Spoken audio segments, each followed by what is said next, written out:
Très bien, mesdames et messieurs, il est temps de vous révéler un petit secret.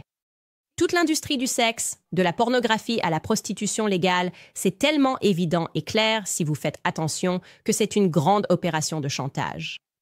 Et en parlant d'opération de chantage, Megyn Kelly est en train de commettre un crime en plein jour. Elle commence simplement à poser des questions sur Israël et nous savons tous où cela mène. C'est plutôt excitant. Aussi, pour finir, vous n'allez pas me croire, mais le journaliste qui a interviewé Macron hier dans Softball, il s'avère que lui aussi a été accusé d'être un déviant sexuel, approchant de jeunes hommes sur les réseaux sociaux, leur proposant du mentorat et des postes et couchant avec certains d'entre eux. Oui, il semble apparemment trop difficile de demander au président de la France, Emmanuel Macron, de travailler avec des personnes qui ne sont pas entachées par des allégations d'inconduite sexuelle.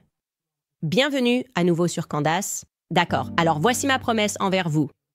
Un jour dans le futur, si vous acceptez de m'élire dictateur des États-Unis, parce que je ne me présente pas à la présidence, je me présenterai comme dictateur.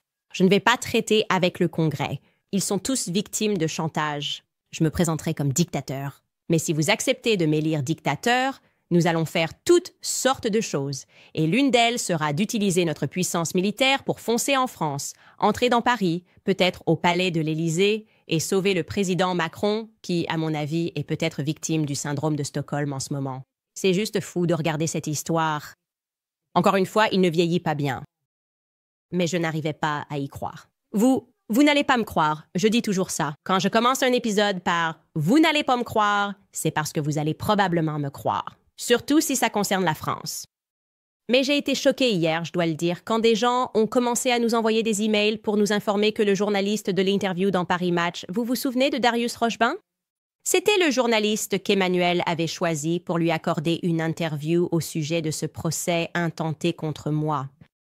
Eh bien, Darius Rochebin a été accusé par de jeunes hommes en Suisse de déviance sexuelle et l'histoire est incroyable. D'accord, donc tout d'abord, pour vous rappeler, voici l'article de Paris Match d'hier. Le président Macron, « Je veux faire respecter la vérité », dit-il. Ah, d'accord. Et cet article est maintenant mis en avant, je suppose, par son équipe de communication, parce qu'ils essaient de jouer à ce jeu de relations publiques en le relayant aux médias internationaux.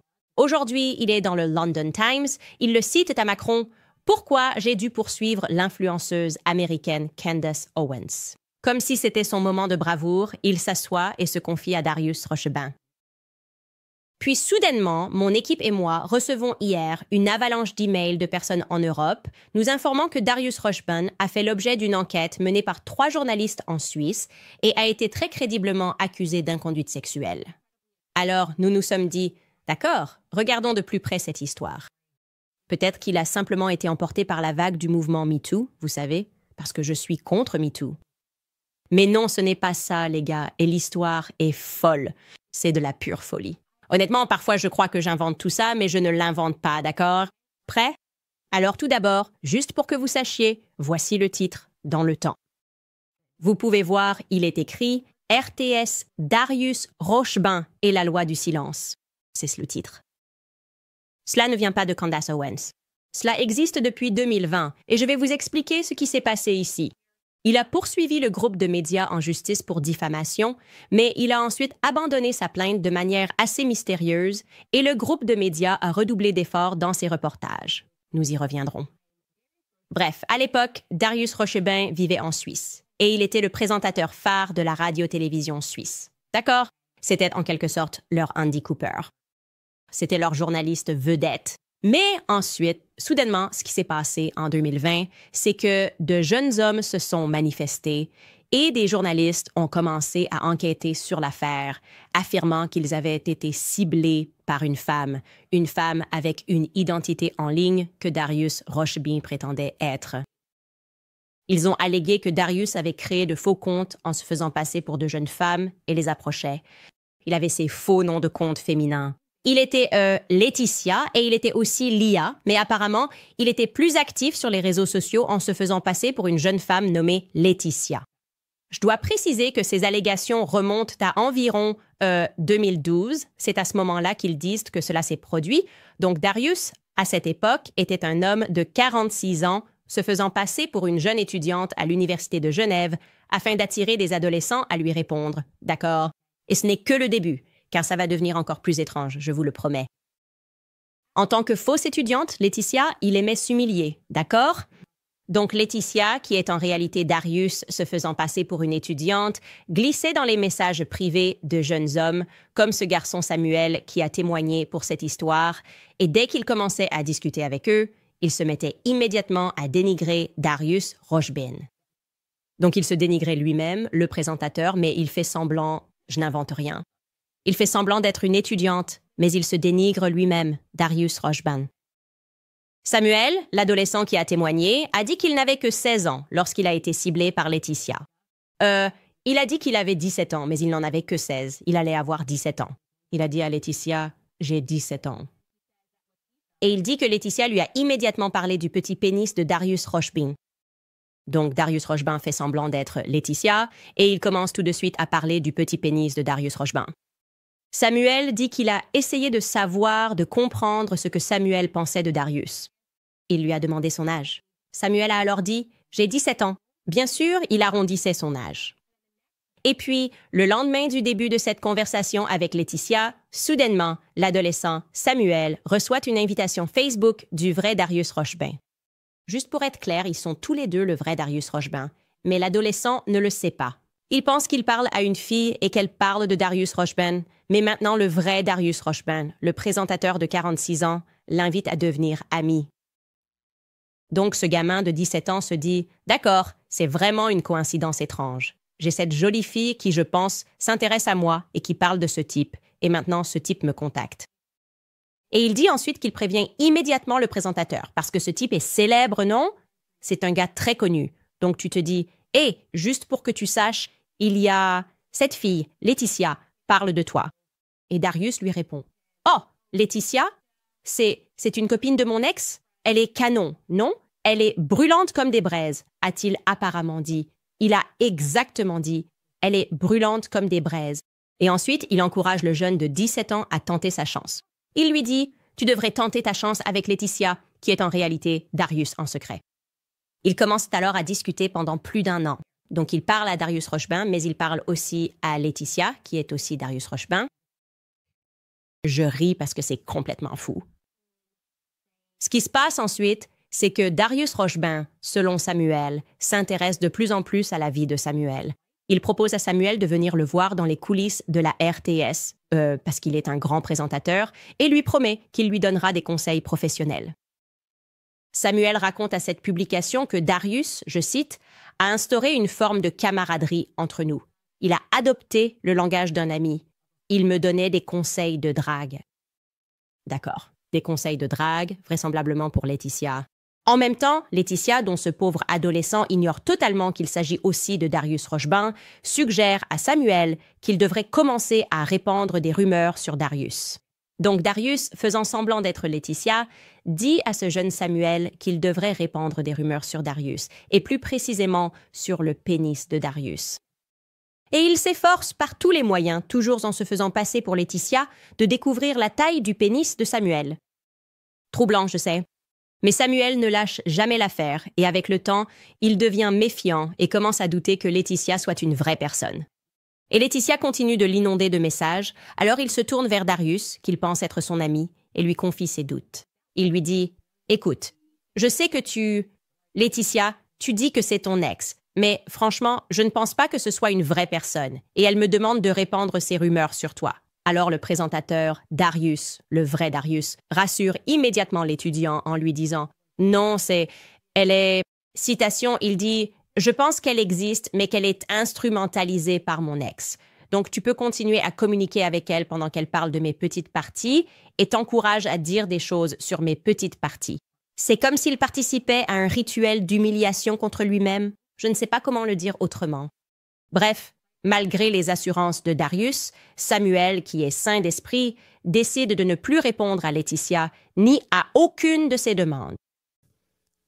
Et j'imagine juste ce gamin en train de réaliser que ces 2 comptes étaient contrôlés par Darius, le présentateur qu'il pense être une grande célébrité qui essaie simplement de l'aider. Et pour être clair, ce n'est qu'un exemple, d'accord, dont j'ai le temps de vous parler. C'était une explosion de… Beaucoup de personnes se sont manifestées, des employés, des femmes, des hommes, certains affirmant avoir eu des relations sexuelles avec lui. L'article complet est à lire absolument, d'accord? Parce que c'est une sorte de fétichisme étrange où il fait semblant d'être un jeune étudiant à l'université et l'article explique vraiment en détail comment il a fait ça à de nombreuses reprises. En fait, je veux vous lire un passage de cet article. Il est écrit, je cite, « Le processus mis en place par Darius Rochbin obéit à un système précis, tant dans l'approche que dans le choix des personnes ciblées. Ce sont pour la plupart de jeunes étudiants, des journalistes stagiaires ou des personnes engagées en politique, des individus qui, un jour ou l'autre, pourraient avoir besoin des médias et qui, à première vue, ont toutes les raisons d'être flattés. Flattés que Darius Rochbin s'intéresse à eux. Les conversations avec l'animateur mènent régulièrement à des invitations à visiter les locaux de la RTS, voire même à intervenir sur le plateau du journal télévisé. Le premier contact survient souvent après un premier événement ou un débat étudiant auquel Darius Rochbin participe en tant qu'invité de marque. La plupart du temps, les internautes contactés pensent qu'ils s'adressent à deux personnes distinctes, Darius Rochbin et une jeune étudiante, soit Laetitia Crower, l'une de ses identités, soit Lia Magnier. Ils ne savent pas que le présentateur mène en réalité ces deux discussions en même temps. Systématiquement, le présentateur vedette, déguisé en ces jeunes femmes, invite son interlocuteur à répandre des rumeurs à son propre sujet. Citation, et il cite ici un message présumé. « Tu sais que Darius a une mini-bite? Le mini-kiki ne dépasse pas la taille de sa main en pleine action. C'est un dé à coudre. » Et il insiste sur la nécessité d'en parler. Les gars, d'abord, c'est quoi un kiki? D'accord? Séparément, il répand littéralement des rumeurs sur ses propres parties, essayant d'amener des adolescentes à dire ces choses publiquement à propos de ses parties, et il fait simultanément semblant d'être ces femmes tout en étant lui-même. Comme une sorte de double personnalité. Et ça, je veux dire, c'est juste, non? De dire que c'est comme une sorte de double personnalité où genre tu incarnes cette femme, mais tu incarnes aussi ce présentateur. Et tu essayes d'amener ces gens à t'humilier publiquement. Qu'est-ce qui se passe? Qu'est-ce qui se passe? Et je vais vous dire ce qui s'est passé ensuite. Comme je l'ai dit, il y a eu une explosion de témoignages de nombreuses personnes qui sont venues parler, certaines disant qu'ils les avaient tripotés, certains hommes disant « j'ai couché avec lui ». Ce schéma, vous pouvez le lire dans cet article. Nous mettrons le lien dans les commentaires. Tout cela s'est passé en 2020, ça a explosé. Il quitte ensuite la RTS au début de 2020, puis à la fin de 2020, c'est là que l'affaire éclate. En décembre de cette même année, il porte plainte contre la publication pour diffamation. Son avocat déclare qu'il nie fermement s'être livré à des actes pénalement répréhensibles. Mais ensuite, apparemment, ce n'était qu'un peu de communication, car quelques mois plus tard, en 2021, il retire la plainte de manière assez mystérieuse et son avocat présente cela au public comme s'ils étaient parvenus à une sorte d'accord du genre « Oh, nous avons résolu cela avec l'actionnaire du groupe de médias », mais sans pouvoir dire comment cela avait été résolu. Il a invoqué la confidentialité en disant « Oh, on a réglé ça et genre, c'est un accord confidentiel. On ne peut pas vraiment en dire plus. » Mais la publication, non, ils ont répliqué, d'accord? Dans un communiqué, ils ont clairement indiqué que non seulement ils maintenaient leur reportage, mais qu'ils n'avaient jamais retiré, ni présenté d'excuses, ni publié de rétractation ou de correction d'aucune sorte. En fait, c'est même tout le contraire. Ils ont décerné aux journalistes le prix de la presse de l'année. D'accord? Voici leur déclaration. Elle dit « Le Temps, c'est la publication, prend acte du retrait de la plainte de Darius Rochbin suite à l'article. » Ils citent l'article « Darius Rochbin et la loi du silence ». Le Temps n'est pas parti à l'accord relayé par les médias et n'en connaît pas le contenu. Il en va de même pour son propriétaire, la Fondation Avatinas. L'article en question demeure inchangé. Le Temps rappelle que la qualité de ce travail journalistique a été récompensée par 2 prix de la presse suisse. Déclaration de fin. Rien de tout cela n'a posé de problème à la France. Zéro. Pas question d'y aller en lisant cet article, en étant conscient de ce bizarre penchant de vouloir se présenter comme une femme, une jeune étudiante, mais aussi en étant Darius Rochbin, en voulant que cette personne vous humilie.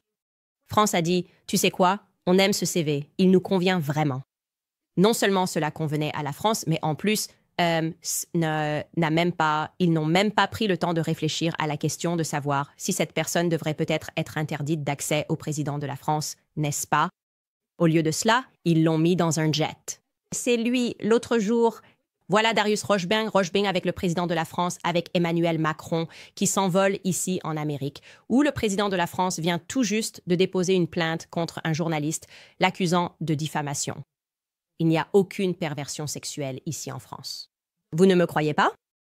Écoutez-moi me confier à ce journaliste qui vient d'être accusé de perversion sexuelle, de perversion en Suisse il y a 5 ans.